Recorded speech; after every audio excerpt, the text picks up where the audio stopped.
If you've learned languages before, you probably already know what a mnemonic is.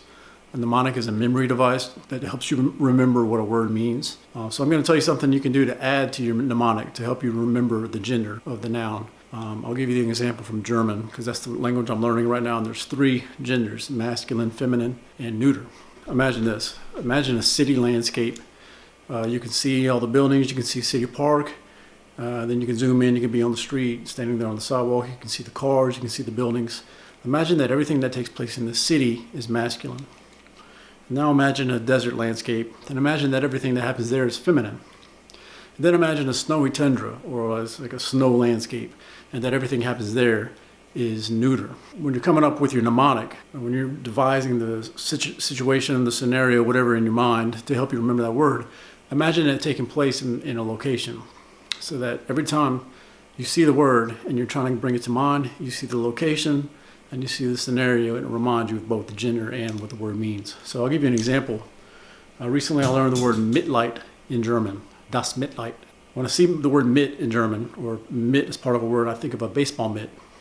And then the last part of the word was light, which just sounds like a light bulb. What I first did was imagine a snowy tundra. It's snowing and it's cold outside, and I just imagined like a line of lights, like light bulbs, and they're all hanging from like these chains. And there's a row of judges standing across the way, and it's like a competition to see which of the lights are the brightest.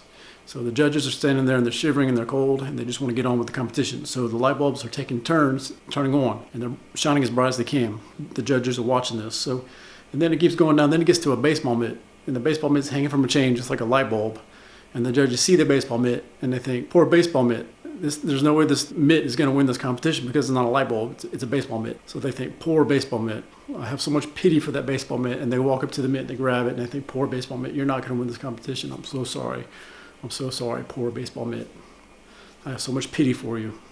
So that helped me to remember. When I see MITLEID, I imagine this competition, a baseball mitt trying to be a light bulb, and the judges have pity on the baseball mitt because it can't shine as bright as the lights. I know it's stupid, but the more crazy and more stupid you can make up your scenario to be, the easier it will be to remember. And all of that takes place. Now, it took me a couple minutes to come up with that in my brain, but when I see that word, all of that happens. I see the snow, the competition, the judges, the light. It all happens in a fraction of a second, and it all comes into your brain just like that. And I remember, das MITLEID. So that's just one way to remember gender of nouns. It's been one way that really worked for me. I've tried other things in the past. This has been the best method for me to remember gender.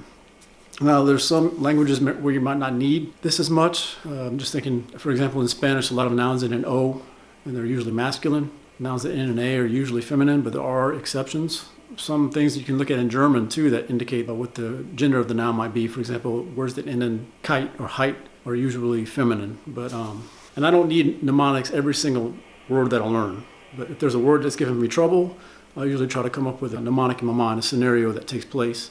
And I try to imagine it happening in that location. And if I was to learn Russian, I probably wouldn't use those same 3 locations. I would come up with a different set of locations. Because if I try to memorize a masculine word in Russian, for example, I might get confused with the previous one I'd come up with for German. It doesn't have to be like a landscape or a biome. It could be in a parking lot of some store, like Walmart. So just imagine something taking place in the Walmart parking lot, and you can see the store behind it, and everything that happens in that parking lot is masculine, or something like that. That's just an example. So anyway, I just want to make this quick video because I thought this worked so well for me that I wanted to share it. So I hope it works for you as well. Thanks for watching. Subscribe, and I'll see you next time. Bye.